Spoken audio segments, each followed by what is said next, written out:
Hey gang, thanks so much for joining us. My name is Jen McDonough, also known as the Iron Jen from the 48days.net community, where we are excited to have a lot of people who are looking for their purpose and passion and driving it forward in finding the work they love and doing the things that are meaningful. Well, in our series, in our Ask a Coach series, here at 48 Days, we are delighted to offer coaches once a week for this series who are experts in their field. And tonight I'm really excited because we have Michael McGreevy joining us. Michael is one of our certified coaches over at 48 Days, and we are really excited to have him. But before I bring Michael on, I want to just give you a short introduction to him. So Michael has devoted his life to the study of leadership and living an authentic, purposeful life. Leaders often find themselves in a lonely place, given everything to others, while their own needs for support, perspective, accountability, and balance are neglected. Michael supports leaders all over the country through one-on-one coaching and mastermind groups. He's a certified 48 Days coach and Disc Instructor, as well as a certified coach through Professional Christian Coaching Institute. His company is called McGreevy Leadership. He's passionate about marriage and his family and supports men all over the country as a facilitator for a private Facebook group called Husbands, Fathers, Leaders.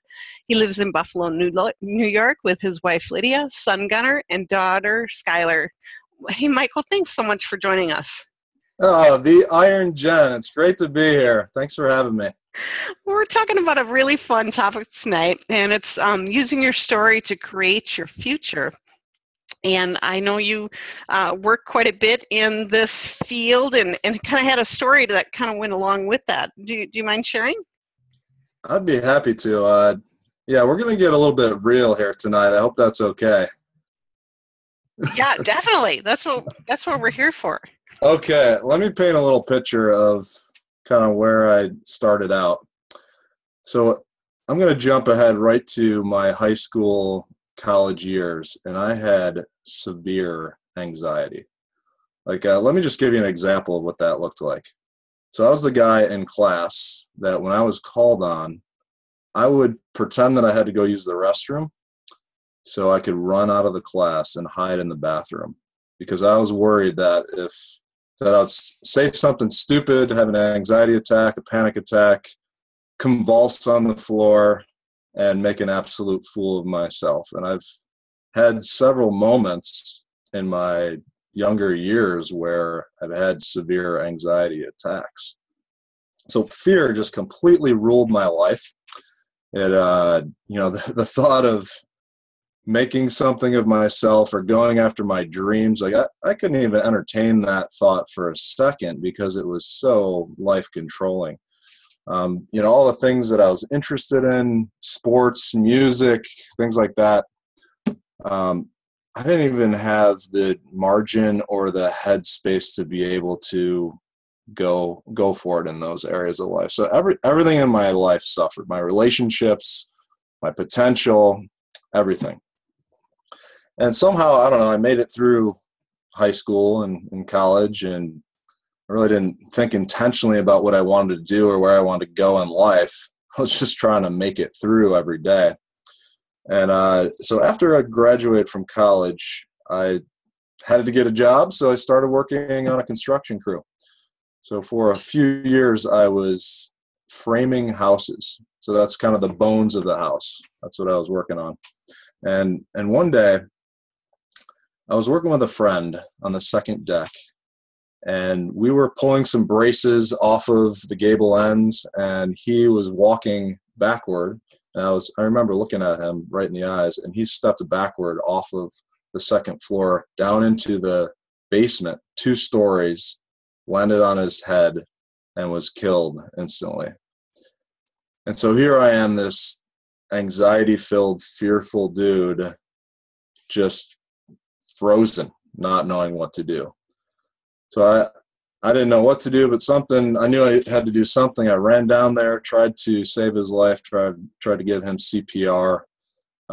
Nothing worked, and he essentially died in my arms. And the important part of that story is later on that night, I had to go to the hospital and tell his parents what had happened. I walked down into the hospital waiting room, and they just kept asking me, what happened to my son? What happened to my son? And I was red-faced and frozen and did not know what to say. But to this day, I think that was probably, not probably, it was the worst day of my life for sure. And then a few months later, kind of the edge of that, or it wore off a little bit, the grief from that situation. But I was on vacation with some family friends swimming in the ocean. And I was boogie boarding. I loved playing in the ocean, loved having a good time in the water. I'd be out there for hours and hours. But then I realized that I was having a hard time getting back into shore. So the undertow was just pulling me back. And I was a pretty big guy and a good swimmer, and I was really struggling to get back in. So I thought, man, I better go in. This isn't really safe. And so I kind of fought and pushed and clawed and got back into the ocean. But then I looked back out, and I saw two family friends that were way out in the ocean, and they were waving, like, help me, because I couldn't get back in. And so what do I do? I run in and save the day, right? Not exactly. I'm a fear-filled, anxiety-filled kid, basically, 23-year-old kid. My first thought is, who can I go find to help? And I didn't have one thought if I could do anything about this. So I'm looking around. There's nobody nearby. I thought, well, I got to run and go find some help. And this is when this story from before starts to make sense. I realized that if I ran and got help and came back and they were gone, then I would have to face another set of parents and tell them, I don't know what happened to your daughter. So essentially, I have to relive the worst day of my life again. And I said, you know what? I would rather die in the ocean than have to do that again. And there's actually a perk too. I won't have to deal with this anxiety anymore. I won't have to feel it anymore. And that gives you an idea of how dark of a place I was in. So I had the option between bad and worse, and I chose bad, which was, to me, would have been easier to drown than to have to go face another kid's parents. So I dove in the ocean. I don't really care. I was going to die anyway, whatever. Kept swimming, and I don't know what happened, but I looked up and I realized I was actually getting closer to these girls that were out there. I'm like, wait a minute, I might actually make it out to them. I don't know how we're going to get back in, but I might actually make it to them. And I did, and I saw them.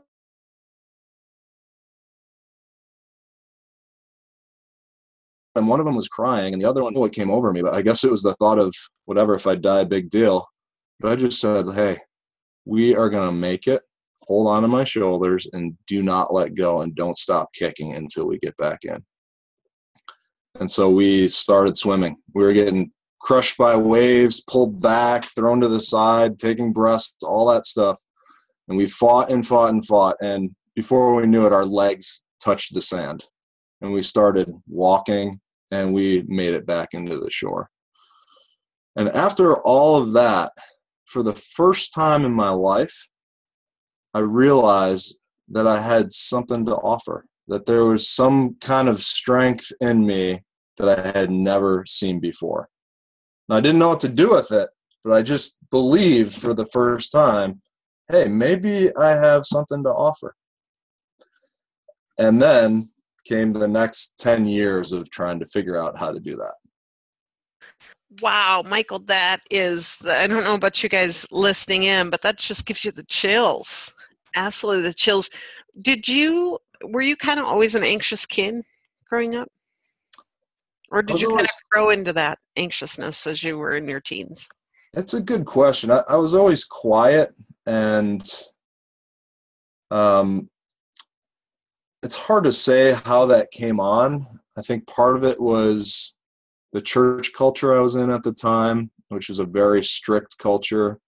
And part of it was I was just really shy and uncomfortable with myself, and didn't have high self-esteem, had a lack of belief in myself. So yeah, I'm not really sure where that came from. Michael, I'm dying to ask you like 1,000 questions because I'm like, Come on. even from like a parent perspective on how you would see that differently today. But I'm going to try to stick to to kind of how when someone's in that situation, do you think? And I know you've worked with people through your coaching and stuff. Do you think that for most of us, it takes that pain point or that point of kind of, it's basically swim or drown type situation that that is kind of the catalyst for people to change? I think it often is. I would try to avoid that at all costs if you can. If you can learn from somebody else's experiences, that is the way to go. But I will say this, everybody has a unique perspective on the world because of what they've gone through. And often what I see are people's greatest struggles end up being used as their greatest contribution to the world. And so listen to your story. Like, what happened in your life? What did you go through? What did you experience that you learned something that you can now bring to other folks? Is that a question? Yeah, Al brings up a great question. He wanted to know, was your family very supportive of you in your early life growing up, kind of with fear or a little bit of anxiousness? They were very supportive. Honestly, I don't have any excuses. I had great parents. My parents loved me. They supported me. They prayed for me for hours when I had these anxiety attacks, but it's still, for some reason, I still was just hung up and stuck in that fear. Michael, I think a lot of people who are attracted to Dan's message have had something happen, or a lot of times they're in that area of transition. Maybe they're not happy about their job, or they know that there's something more out there and they're trying to seek it. But I think one thing could be true for most of us is we all have some sort of gremlin of some sort on our back. For you, it sounded like maybe it was the anxiety piece and like, what can I do about it? But kind of in your experience of working with people, what type of gremlins do you come across? And then what are some steps to kind of push past that perspective of seeing yourself maybe trapped or feeling exhausted in their situation to creating that future using that story? It's a really great question. And I think it's a complex answer. I do have a few points that I could go over if that would be helpful. Yeah, that'd be great. Okay, great. I think often when we want to escape from our careers, we don't have the foundation that we need to really excel in who we're supposed to become. So I think there's some groundwork to be done before we can really have that sustained success moving forward. And I call it building strength beneath the surface. And this is not necessarily fun because it's not a quick process. You're not going to all of a sudden go through this in a few weeks and then be ready to launch. And, in many ways, I'm still working through this process myself. But there's 5 things that I've identified that you really need to shore up beneath the surface before you really emerge into the person that you're supposed to be. And the first thing is we need to heal. So we've all been hurt or stung or messed with, or we believe certain things that we need to dig in there and get healing for those things. Sometimes it's counseling. I've spent some time in counseling for some of the things I've been through. Sometimes it's the need to forgive somebody or to walk through a really difficult time and explore, what emotions came up out of that. So that's number one is we need to heal, or else those broken parts of us are going to pop up later when we least expect it, and they can sabotage our success. The second thing I want to mention is we have to understand the theme of our story. There's an exercise I do with my clients where I'll literally write a line across a big whiteboard, And I'll tell my clients, we'll begin to plot the major events that have happened in their lives. And those really positive memories go on the top of that line, and those really hard, challenging things go at the bottom of that line. And you start to fill in those gaps from the day you were born up until today. And when you take a step back and really reflect on that, you start to see these themes emerge in your life. Like, wait a second, this situation over here is similar to what happened to me when I was in middle school. And then when I was in college, it came up again, and you start to see this theme. And and it gives you perspective about who you are, why you went through what you went through, and then how you can offer that to the world. So that exercise is really helpful. I'd be happy to share that with anyone who wants to email me at michael@McGreevyLeadership.com, and you can go through that. I'd highly recommend that. The second part of that,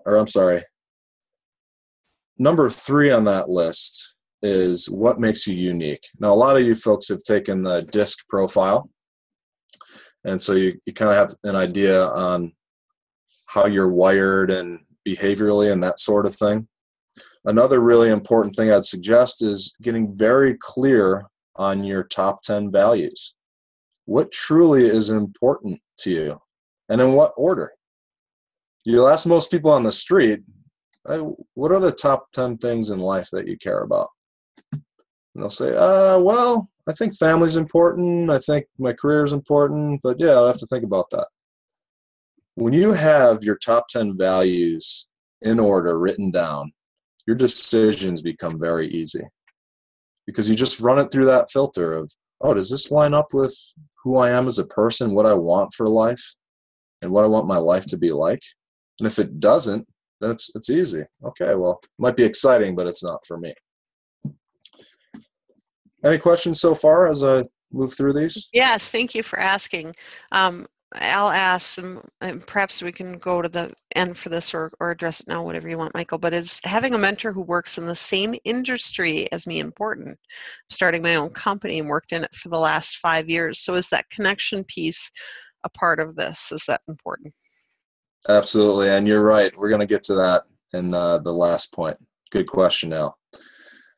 The next thing I want to bring up is creating healthy daily rhythms. And some of you folks probably already have a lot of these down, but you know how Dan talks about the rudder of the day? That first 2 hours of your day, what do you do with them? It is what you do in those first 2 hours steers the entire rest of the day. And if you don't have a clear plan of how you start your day, you're just pushing your boat out into the sea, and you're going to see where it ends up. That's not what we want. We want to know where we're headed, and we want to have that firm start to our day. So creating healthy rhythms is getting a good morning routine that works for you. I need that 10, 15 minutes of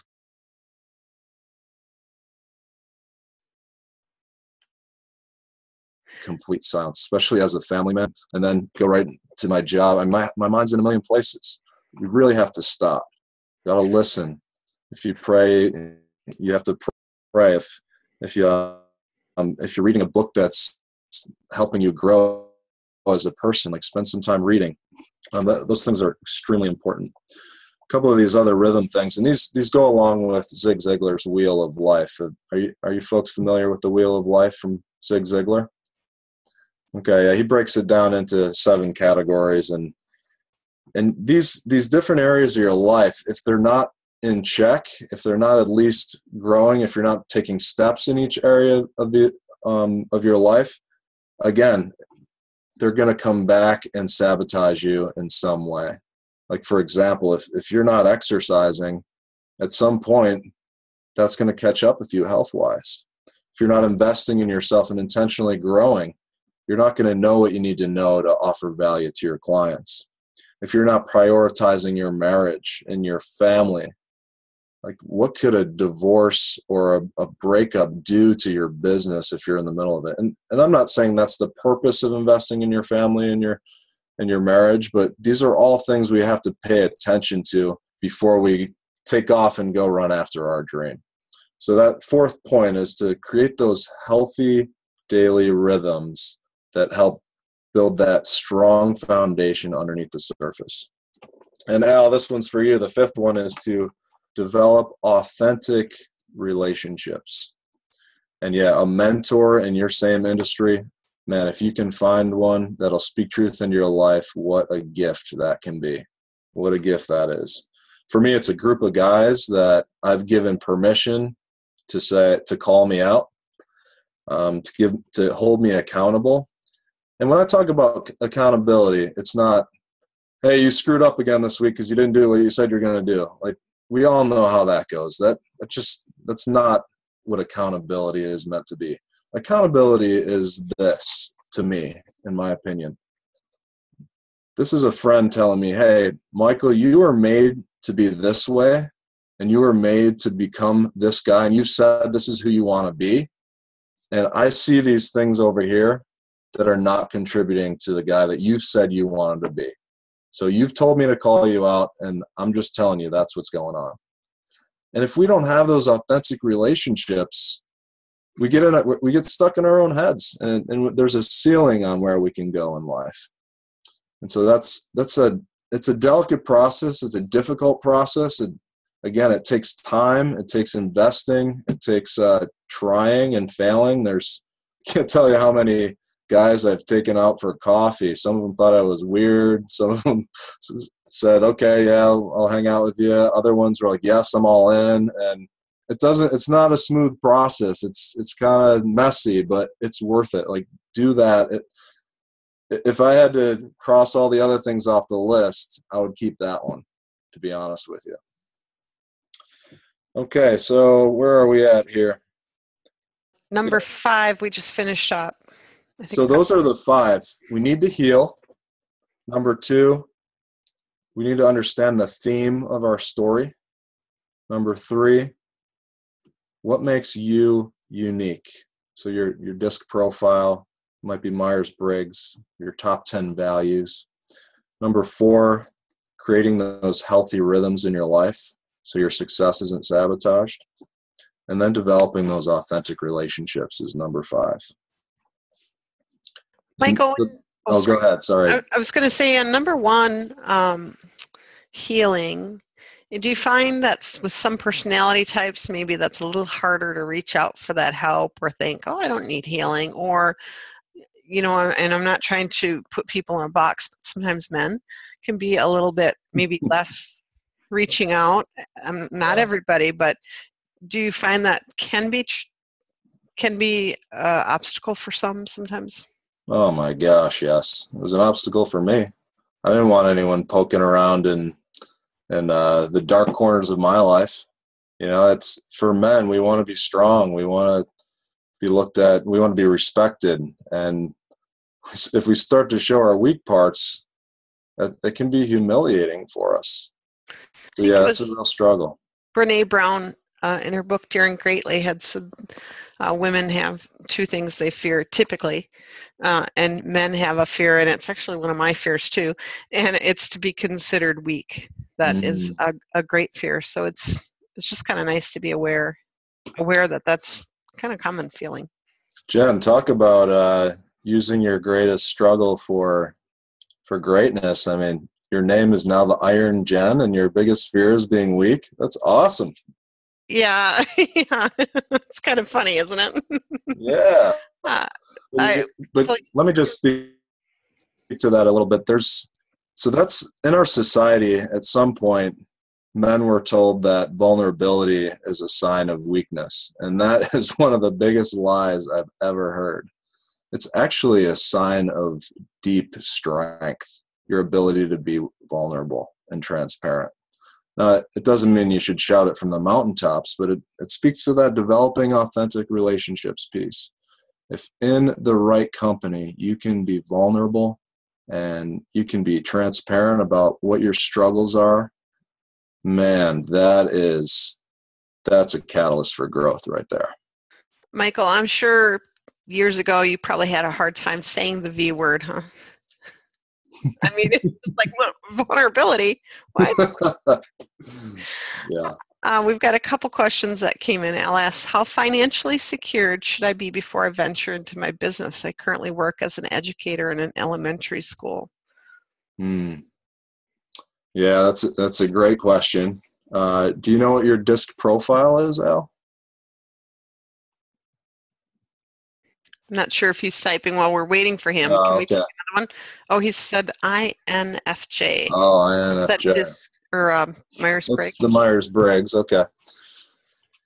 Yeah, that's a really tough question. I think there's a lot of questions that I would ask to kind of get to an answer for you.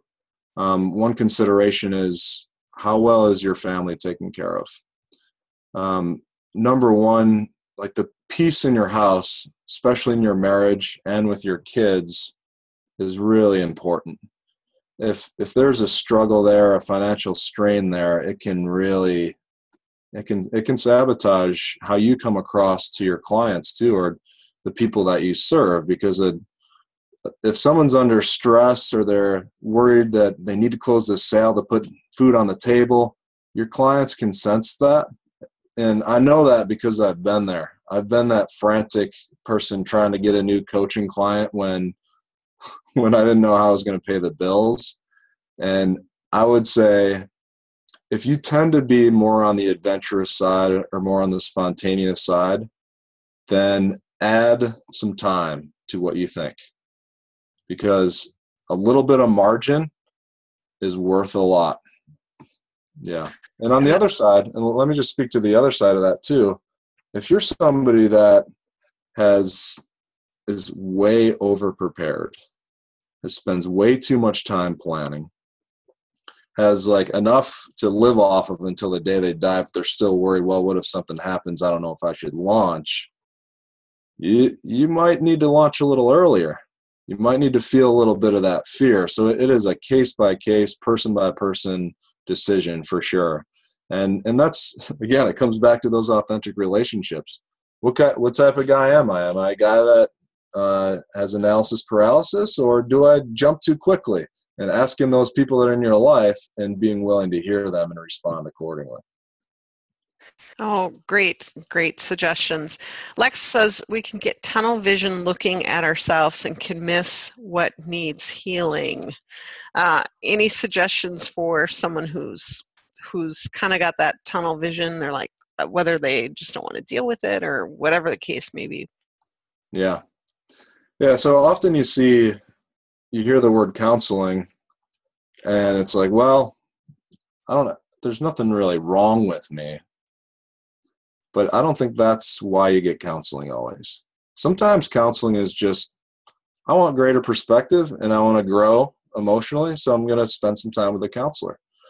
And so if you don't have those authentic relationships in your life where you're hearing that feedback already, sit down with a professional and talk through some of that stuff. Allow them to peel back some of those layers if you can't see them yourself. There's no shame in that at all. I would recommend it for a very healthy person. Michael, the exercise that you talked about, and maybe you can share that email address again here at the end of where we can contact you to get that exercise. I've done that. I had my coach years ago take me through that same exercise, and I was like, there's no themes in my life. Tell me what I need to do. But it was actually hard to do. It was really hard. It was kind of painful to sit and have to go through that. But what are some things, as a coach, I have to imagine that has to be really exciting to see people go through that process. Maybe could you share an example of two of folks that you've worked with, or maybe your own, of kind of that discovery of seeing those themes, both negative and positive, what that has been like? Yeah, absolutely. So one of my clients was a high school principal, and we did this exercise, and he laid out all these different events throughout his whole life. And what we saw is every negative dip on that scale was related to education. It was related to his teaching jobs, his movement into new positions. It's related to his time in school as a kid. And here he is in his career, moving forward in a career that he frankly hated. Just did not like it at all. And so for him to see that and resonate with him, he was like, oh my gosh, I hate education. Why am I doing this?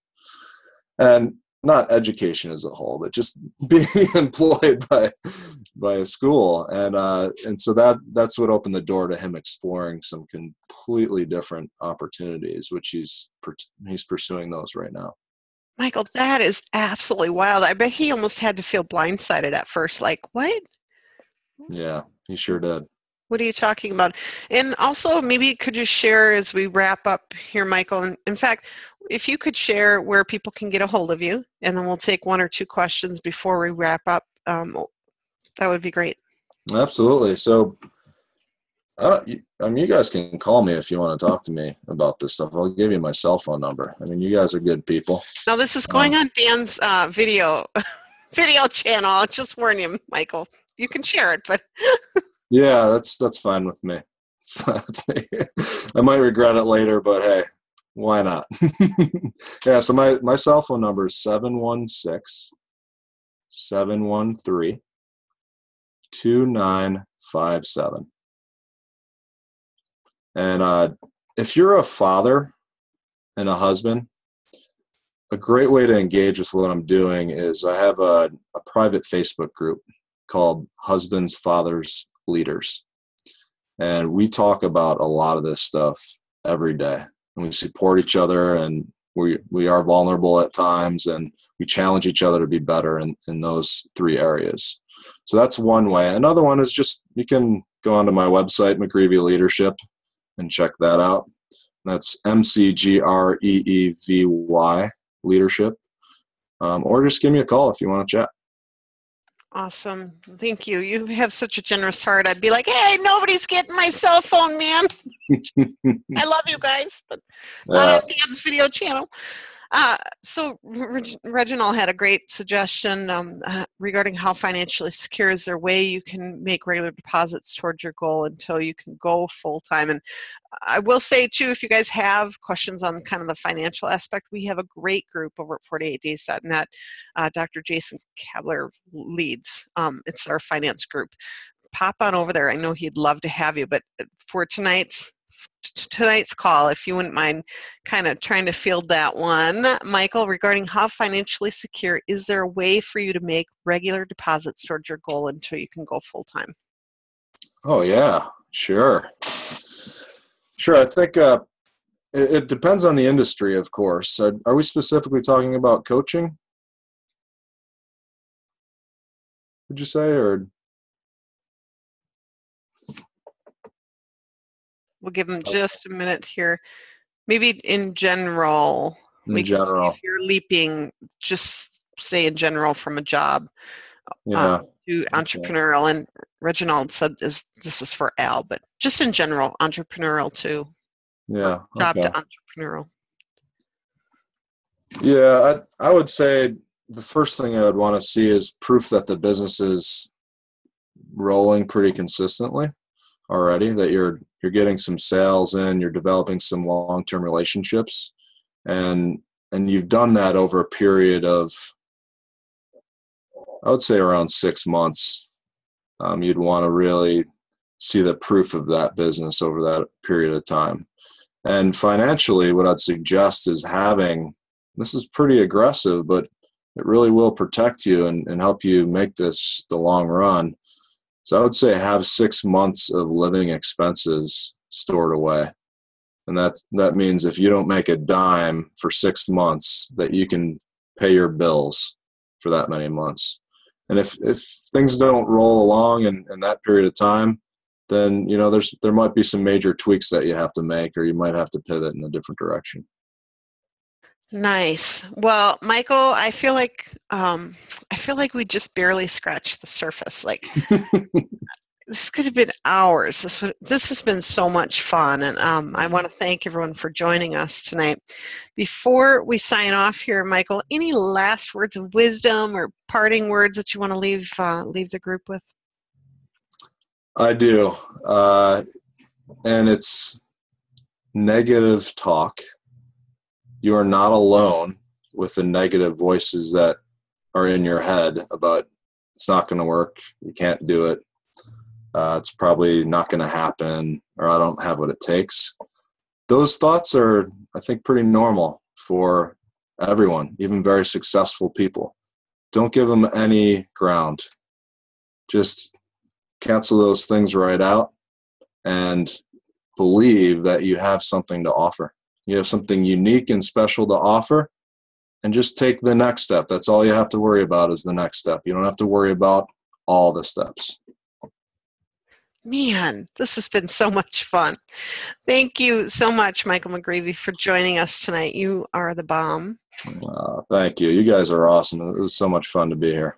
Oh, and thank you so much for those of you who joined us for our live session. We very much appreciate you, appreciate your time. And for those of you listening into the replay, just want to say thank you so much. We appreciate you. If you have any questions for Michael, you can reach out to him at his website at McGreevyLeadership.com. And the Facebook page once again. Husbands, Fathers, Leaders. Nice. And if you would like to join us over at 48days.net, if you're not already a member, we would love to have you. Unless you're a spammer, then stay away. But otherwise, if you are that person looking to move yourself forward and finding your purpose and your passion, we would love to come along the journey with you. You can find out more information about us at 48days.net. And if you're not a Dan Miller podcast listener, we would encourage you to check out his podcast, the 48 Days podcast. It is amazing. So thanks so much for joining us, gang, and we'll see you next time.